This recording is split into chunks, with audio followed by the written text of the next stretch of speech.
प्रभु जी भजनी हमारिया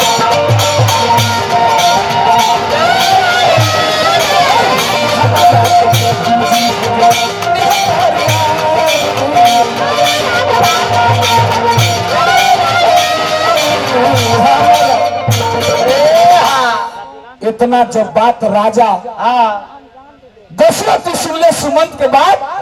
तो धरती पर छटपटा के गिर गए एमआरपी साहब छटपटा के धरती पर गिर गए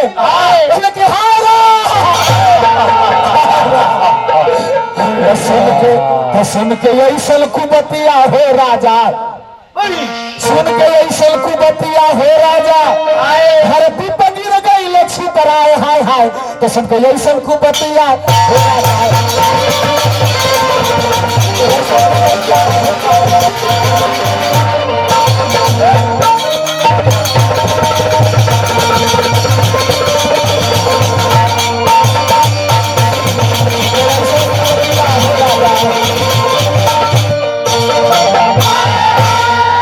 राजा दशरथ धरती पर गिरल बारे रानी उठाओ तो स्वामी एमआरपी चैनल रिकॉर्ड करें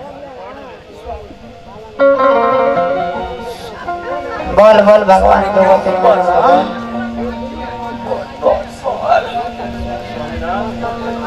हे स्वामीनाथ बड़े मोट बोला स्वामीनाथ अरे कौशल्या हम तरह से का अब लगता कि हम ना बचो रानी लोग मिल के मूर्छा छोड़ावो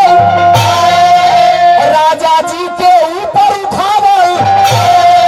राजा जी गिर गई न धरती पर छितराए हाय हाय हाय तो सुन के यही सब कुटिया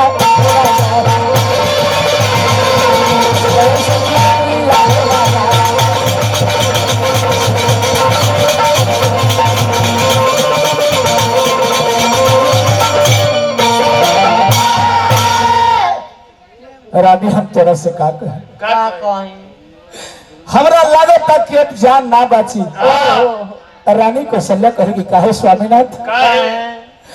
कहले जो हम का कहे लगे तक कि पिछला श्राप के बाद हमरा याद आवता रानी कौशल्या कहेगी कौन श्राप के बाद तो तापस सुधी जब आई आंधा भी के कथा आ कौशल्या सब कथा सुनाई का कही हम तो राजा गईले भूया भराई अवतार आई कि अब नाही बची है मेरा प्राण हो कि बेटा श्री राम के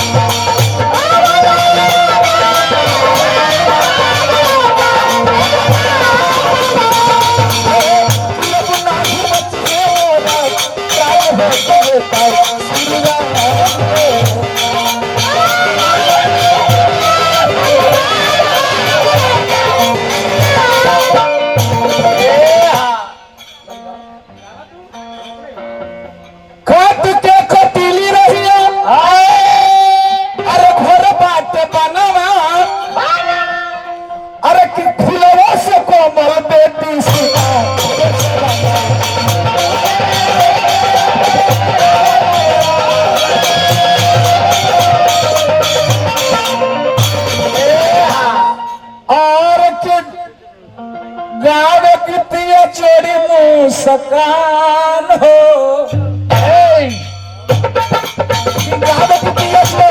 सकान हो श्री राम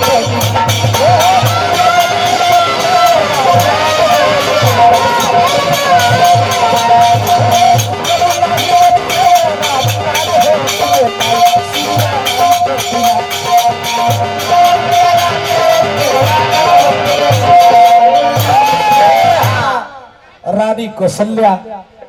शरण भोले बली राजा के अकह करी जो स्वामी ना बचब ऐसा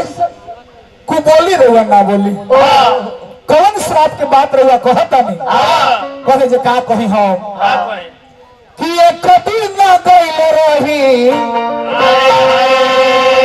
अरे शिकार खेले बनावा कि शब्द सुनी जननी कि बोलता हीरा नावा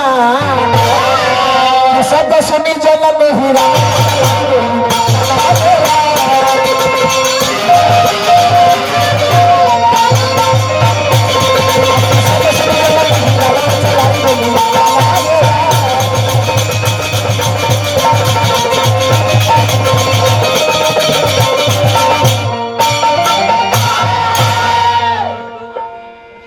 का कहे रानी वही हम शब्द वेदी बांध चला दिले रही एक लड़का के जब श्रवण कुमार मर गई जब हम पानी लेकर के गईनी उनके माता पिता के पास तो हमरा के श्राप दे दिले कहले कि राजा तो हमारे बेटा के मार के हमरा के पानी पिया गई बड़ा जा हम तरह के श्राप देता नहीं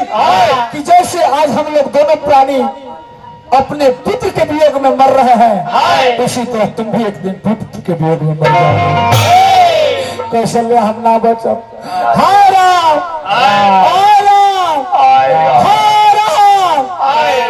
मरते समय 6 बार राम सीता जी कहले 6 बार राजा दशरथ जी कहले जेकर गोस्वामी तुलसीदास बाबा लिखले बनी कि राम राम कही राम कही राम राम कही राम तनु परिहर बिरहा रघुवा तराऊ गयो सुरधा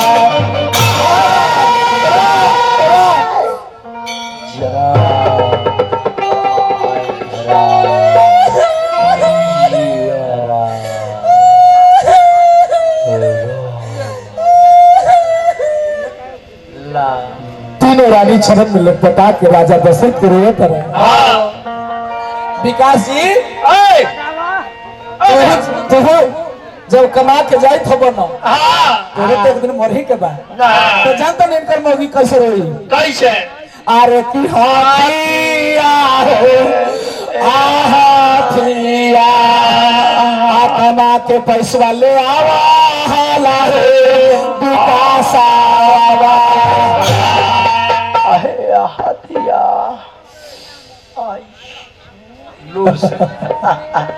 इसी तरह राजा दशरथ की मृत्यु भइल तो कहे के भाबा मास्टर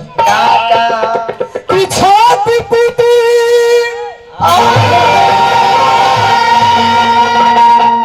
और रोबली जननावा तो राजा के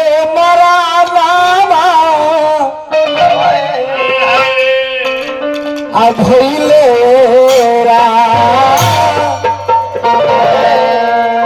अरे किजी न काके चारी गोलला अरे किजी न काके चार गोलला नावा तो कहू न सदा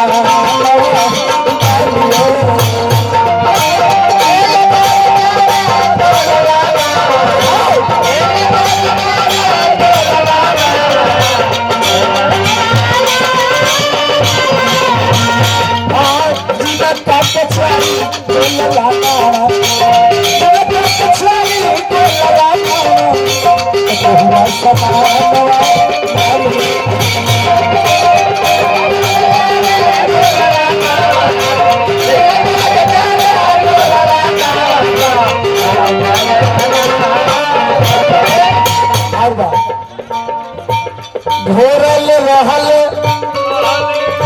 श्रवण के पाप हो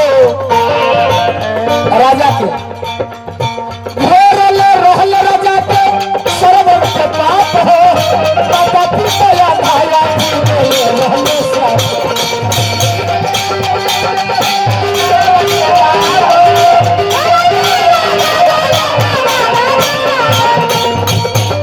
जोड़ी गीतिया गावनो सपना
कहानी की जगह खड़े पे मारता नहीं।